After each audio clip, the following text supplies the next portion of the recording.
أعوذ بالله من الشيطان الرجيم. بسم الله الرحمن الرحيم. والمحصنات من النساء إلا ما ملكت أيمانكم كتاب الله عليكم وأحل لكم ما وراء ذلكم أن تبتغوا بأموالكم محصنين غير مسافحين فما استمتعتم به منهن فآتوهن أجورهن فريضة ولا جناح عليكم فيما تراضيتم به من بعد الفريضة إن الله كان عليما حكيما. صدق الله العظيم. جزاک اللہ جی. اللہ تعالیٰ کا فرمان ہے والمحصنات من النساء، اور وہ عورتیں بھی تم پر حرام ہیں جو دوسرے شوہروں کے نکاح میں ہوں، الا ما ملکت ایمانکم، مگر وہ باندیاں جو تمہاری ملکیت میں آ جائیں وہ مستثنی ہیں. کتاب اللہ علیکم، یہ اللہ کے احکامات ہیں، اللہ نے وہ چیزیں ہیں جو اللہ نے تم پر فرض کی ہیں. وَأُحِلَّ لَكُم مَّا وَرَاءَ ذَلِكُمْ، ان کے علاوہ جتنی بھی عورتیں ہیں وہ تمہارے لیے حلال ہیں، بس شرط یہ ہے کہ ان تبتغوا بِأَمْوَالِكُمْ، کہ تم جو ہے ان پر اپنا حق مہر خرچ کر کے ان کو اپنے نکاح کے اندر لاؤ. اور نکاح کے اندر لانے کا مقصد محسنین تمہارا یہ ہو کہ تم عفت حاصل کرو، غیر مسافحین، صرف شہوت نکالنا، شہوت پوری کرنا مقصد نہ ہو. فمستمتعتم به منہن، اور جن عورتوں سے تم لطف اٹھا لو اور جو ہے ان کا مہر ابھی تک تم نے ادا نہیں کیا، تو ان کا مہر جو تمہارا طے ہوا ہے، مقرر ہوا ہے، وہ ادا کرو. وَلَا جُنَاحَ عَلَيْكُمْ فِيمَا تَرَاضَيْتُمْ بِهِ مِنْ بَعْدِ الْفَرِيضَةِ، اور مہر کے مقرر ہونے کے بعد آپس کی رضامندی سے کچھ تم کمی پیشی کر لو تو اس پر تم پر کوئی گناہ نہیں ہے.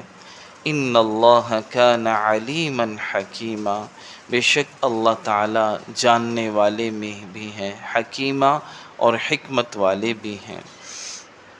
پچھلی آیات کے اندر اللہ تعالی نے ان عورتوں کا تذکرہ فرمایا تھا جو محرمات ہیں، جن سے نکاح نہیں کیا جا سکتا.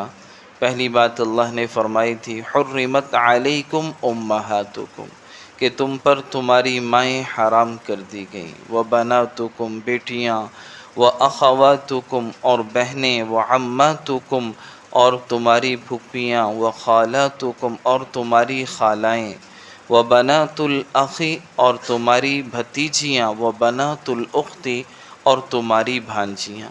یہ چند رشتے تو نسبی رشتے ہیں جن سے آدمی شادی نہیں کر سکتا. اور آگے اللہ تعالیٰ نے فرمایا وَأُمَّهَاتُكُمُ اللَّاتِي أَرْضَعْنَكُمْ، تمہاری وہ مائیں جنہوں نے تمہیں دودھ پلایا، یعنی رضائے ماں. وَأَخَوَاتُكُمْ مِنَ الرَّضَاعَةِ، اور تمہاری رضائی بہنیں، وہ ان سے بھی تم نکاح نہیں کر سکتے.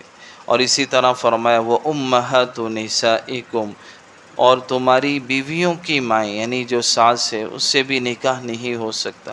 اسی طرح اللہ نے فرمایا تھا تمہاری وہ ستیلیاں بیٹیاں جو تمہاری بیویوں کے بطن سے ہو، چاہے کسی دور سے شوہر سے ہوں، اب تمہاری پرورش میں آ گئیں اور تم ان بیویوں کے ساتھ خلوت کر چکے ہو، تو اب اس کی بیٹیوں سے تم شادی نہیں کر سکتے.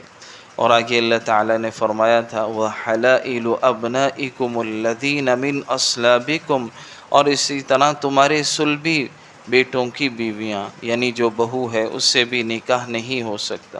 وَأَن تَجْمَعُوا بَيْنَ الْأُخْتَيْنِ، اور اللہ نے اس سے بھی منع کیا، یہ بھی حرام ہے کہ کوئی آدمی دو بہنوں کو اپنے نکاح کے اندر جمع کرے، الا ما قد سلف، مگر یہ کہ جو کچھ پہلے ہو چکا وہ علیحدہ ہے۔ اب اللہ نے یہ احکامات دیے ہیں، ان اللہ کان غفورا رحیما، بے شک اللہ بخشنے والے ہیں، رحم فرمانے والے ہیں۔ اسی طرح آج کی آیات میں بھی اللہ تعالیٰ نے جن عورتوں سے شادی نہیں ہو سکتی، اللہ تعالیٰ نے ان کا تذکرہ فرمایا۔ پہلی بات فرمائی والمحصنات من النساء، وہ عورتیں جو دوسرے شوہروں کے نکاح میں ہیں، ان سے آدمی جو ہے نکاح نہیں کر سکتا۔ کوئی بھی عورت ایک وقت میں صرف ایک نکاح کر سکتی ہے۔ اگر کوئی عورت کسی شوہر کے نکاح میں ہے تو وہ اس وقت تک دوسری شادی نہیں کر سکتی جب تک پہلا شوہر اسے جو ہے طلاق نہ دے دے۔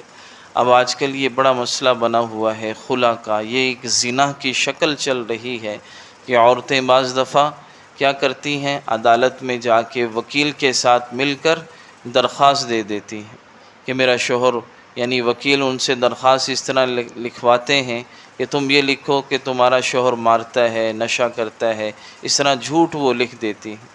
پھر وہ عدالت میں درخواست دے دیتی ہے، پھر وہ خلا کا کیس دائر کر دیتی ہے، پھر عدالت ہی اس کو خلا کی ڈگری جاری کر دیتا ہے۔ کتنی دفعہ ایسا ہوتا ہے، میں اکثر نکاح پڑھانے جاتا ہوں تو عورتیں خلا لے کر بیٹھی ہوئی ہیں اور کہتی ہیں ہمارا نکاح پڑھا دو۔ تو یہ ایک زنا کی صورت آج کل بہت عام ہو رہی ہے، شوہر نے طلاق دی ہی نہیں ہوتی، اور بعض دفعہ شوہر کو پتہ ہی نہیں ہوتا، بیوی نے علیحدہ سے وکیل کے ساتھ مل کر عدالت سے خلا لے لیا۔ یہ بڑا سخت گناہ ہے، آج کل یہ زنا کی ایک شکل ہے کہ عورتیں کسی اور سے غلط تعلق قائم ہو گئے، موبائل پہ گھر سے جو ہے جا کے اپنے شوہر کے خلاف اس طرح کی باتیں کر کے وکیل کے ساتھ مل کر جو ہے خلا لے لیتی۔ تو حدیث میں اس کی بڑی سخت وعید آتی ہے۔ اللہ کے نبی صلی اللہ علیہ وسلم نے فرمایا کہ جو عورت اپنے شوہر سے بغیر کسی وجہ کے طلاق یا خلا کا مطالبہ کرے، اس پر جنت تو دور کی بات، فرمایا اس پر جنت کی خوشبو بھی حرام ہو جاتی ہے۔ حالانکہ جنت کی خوشبو اللہ کے نبی نے فرمایا بہت دور سے، بہت دور کی مسافت سے آ جائے گی، لیکن ایسی عورت جو بغیر کسی عذر کے طلاق یا خلا کا مطالبہ کرے تو وہ جنت کی خوشبو بھی نہیں سونگھ سکے گی۔ تو اس طرح پھر عورتیں آگے شادی کر لیتی ہیں حالانکہ شوہر نے طلاق دی ہی نہیں ہوتی۔ تو اس لیے یاد رکھیں جب تک، کیونکہ کسی کی بیوی کو کسی اور کو اختیار نہیں ہے کہ وہ طلاق دے دے، جج کے پاس بھی کوئی اختیار نہیں ہے کہ وہ کسی کی بیوی کو جو ہے خلا کا سرٹیفکیٹ جاری کر دے۔ طلاق کا حق اللہ نے مرد کو دیا ہے، وہ مرد طلاق دے گا تو طلاق ہوگی، الا یہ کہ کوئی ایک دو وجوہات ایسی ہوتی ہیں جس میں واقعتاً ایسا مسئلہ ہو اور واقعتاً پھر وہاں شریعت کچھ اجازت دیتی ہے، ورنہ جو ہے عام طور سے جو آج خلا چل رہا ہے یہ ایک بڑا سنگین معاملہ ہے، ایک زنا کی جو ہے یہ شکل چل رہی ہے۔ تو اس لیے اللہ نے واضح طور پر فرما دیا کہ جب تک عورت کسی دوسرے شوہر کے نکاح میں ہے اس وقت تک اس سے نکاح نہیں کر سکتے، اور اس کا نکاح اگر کسی سے پہلے ہوا ہے تو وہ اسی صورت ٹوٹے گا کہ شوہر طلاق دے یا شوہر بیٹھ کر خلا جو ہے وہ دے کہ میں تمہیں خلا دیتا ہوں، میں تمہارے نکاح کو، ہمارا آپس میں جو نکاح ہوا تھا ہم اس کو ختم کرتے ہیں۔ یہ جو ہے خلا نہیں ہو سکتا کہ عدالت ہی جو ہے سب کچھ ڈگری جاری کر دے، شوہر کو بلائے نہ، اس کا موقف ہی نہ سنے، یا اس کی رضامندی سے جب تک نہیں ہوگا تو وہ خلا نہیں ہو سکتا۔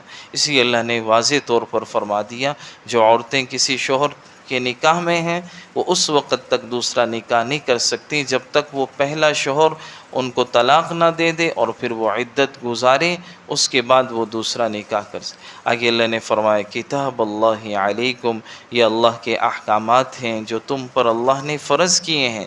ان کے علاوہ پیچھے اللہ نے کچھ عورتوں کا فرمایا ان سے نکاح نہیں ہو سکتا، آج بھی ایک قسم کی عورت کا تذکرہ فرمایا، اس کے علاوہ اللہ نے اجازت دے دی وَأُحِلَّ لَكُمْ مَا وَرَاءَ ذَلِكَ، اس کے علاوہ جتنی عورتیں ہیں تم جو ہے ان سے ان کا مہر، حق مہر ادا کرنے کے بعد جو ہے ان سے تم جو ہے نکاح کر سکتے ہو۔ اور آگے اللہ نے فرمایا کہ نکاح کا مقصد صرف یہ نہیں ہوتا کہ آدمی اپنی خواہش کو پورا کرے، بلکہ اللہ نے فرمایا محسنین، بلکہ نکاح کا مقصد یہ ہو کہ آدمی عفت حاصل کرنے کی نیت کرے۔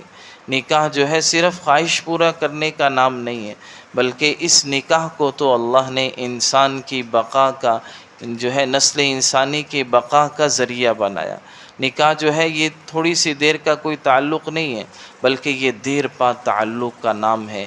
ایک دوسرے پر، میاں بیوی پر نکاح کے ذریعے سے حقوق اور ذمہ داریاں قائم ہوتی ہیں، اور یہ نکاح یہ ایسی چیز ہے جو تمام نبیوں کی سنت ہے۔ شریعت نے نکاح کو جو ہے بڑی اہمیت دی ہے۔ اللہ کے نبی نے فرمایا جس آدمی کا نکاح ہو جاتا ہے، فرمایا اس کا آدھا ایمان کامل ہو جاتا ہے۔ اب باقی آدھے میں اسے چاہیے کہ وہ اللہ سے ڈرے۔ اللہ کے نبی خود فرمایا کرتے تھے نوجوانوں سے، جو بھی تم میں سے نکاح کی طاقت رکھتا ہے فوراً وہ شادی کرے، جو ہے تاخیر نہ کرے، اس لیے کہ نکاح جو ہے یہ انسان کو گناہوں سے بچانے والا ہے۔